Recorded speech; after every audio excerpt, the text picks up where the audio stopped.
And this one, another one from Atre by Eley Williams is Concision. It's called Concision. Concision. It's a challenging one, this one, I think. Concision by Eley Williams.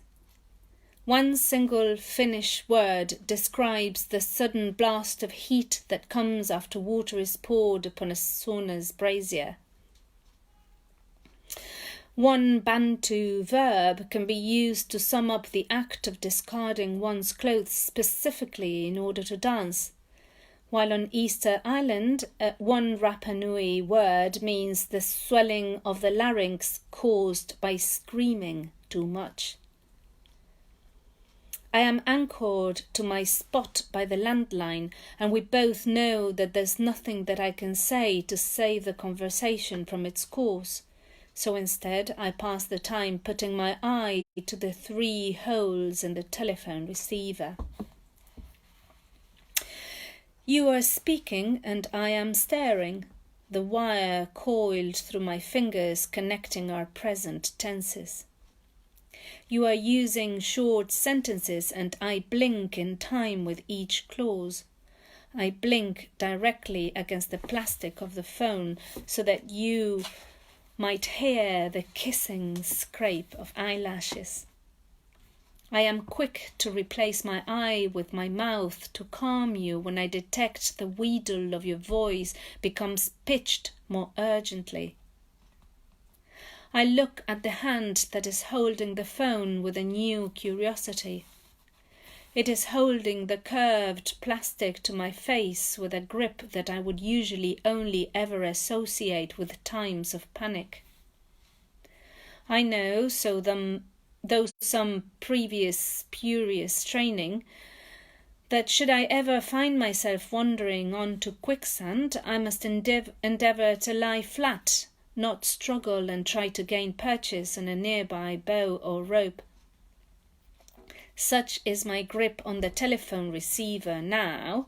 The receiver is an overhanging branch, just as it is a branch sprung from the stronger trunk of my wrist. It is also something blooming, twin-budded with my mouth and ear at either end. Both buds are flapping, receiving and transmitting. Venus flytraps my mouth and my ear. I wait for you to speak once more and for our conversation to present itself through tenses of our throats and flicks at the 3 delicate bones of the inner ear.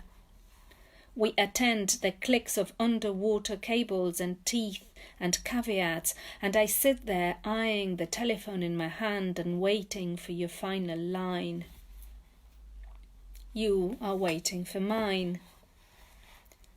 The body of the telephone is black and squat and is shiny. I didn't like licorice as a child and always spat it into my hand.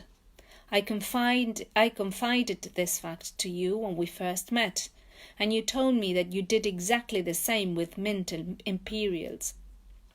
The table on which my spat licorice shiny telephone sits has been in this position by the window for so long that its legs have notched crop circles into the carpet. I tried to work out the total number of hours I must have sat in this precise position over the years. I must have perched on the arm of this sofa by the phone like this for weeks, making sure not to struggle or draw lines in the sand. There is a change in sound, and I find that you have hung up, and I am poised to not speak to the absence of you, with the cord of the phone still hanging heavy in my hand. I put my eye to the holes punched into the receiver and square my shoulders, attempting to stare down the dialing tone. The holes in the phone look like a series of black moons or umlauts trailing in the wake of your absent vowels, or maybe Alice's rabbit hole, or the magician's hat from which one might pull a rabbit. A nostril in plastic, a paw, a piercing, the round cross hair in opening credits. My body is shocked that you hung up. My mouth is caught open, mid-howl or mid-coo, or attempting a parody of the hole in the receiver. By now, I can hear the subtitles within this dialing tone in the same way that I can recognize the intonations of your laugh or the curve of your fingertip or of your spine. It is the well-read blurb of you. The dialing tone makes a tuning fork of my head. In isolation, one of the holes in the phone's plastic looks like a full stop. An exclamation mark is a full stop with a cockatoo's crest. Full stops, 3 full stops.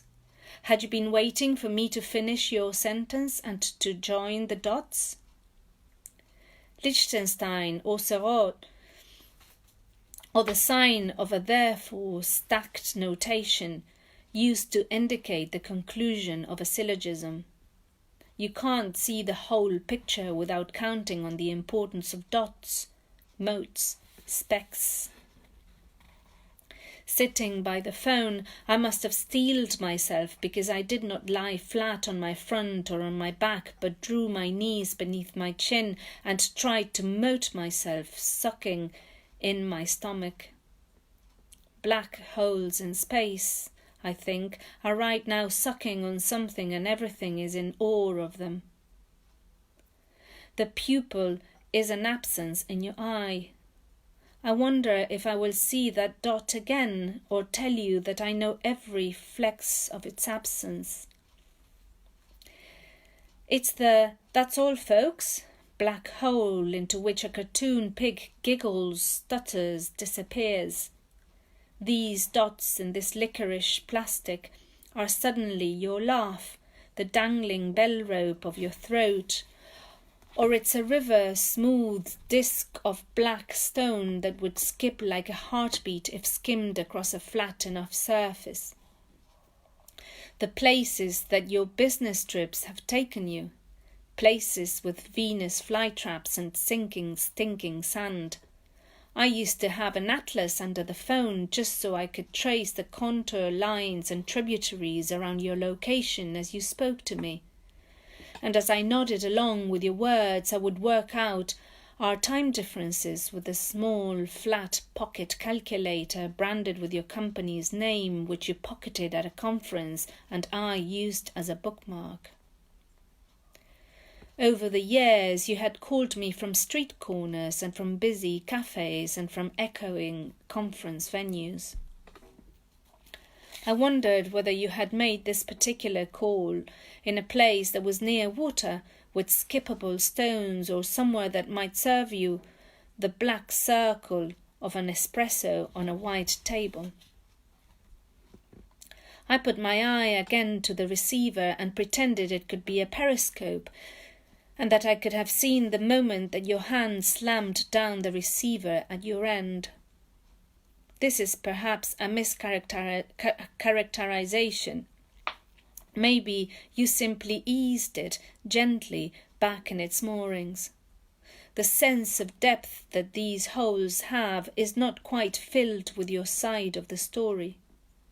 I hope you were not gentle with the phone at your end. I hope my silence made you angry, and that these holes in the plastic are the phone's ooh of camp surprise that you dared to smash the phone down with such violence. On the road outside my house, the traffic lights stack their circles like the beads of a necklace, and the sun does something pale and total behind a cloud. I clicked my jaw and closed my mouth. In short, you waited for me to return the goodbye, and when you realized I couldn't, you hung up. One single Finnish word describes the sudden blast of heat that comes after water is poured upon a sauna's brazier. One Bantu verb can be used to sum up the act of discarding one's clothes specifically in order to dance, while on Easter Island there is a Rapa Nui word that means the swelling of the larynx caused by screaming too much. So, loyally, mbuki mvuki, ngaobera. I think I hear each of these words in the 90 hertz of the darling tone as I lift the lack of your voice from my face, take breath, and return the receiver to its cradle. That was Concision by Eley Williams. I hope you've enjoyed it. Thank you for listening.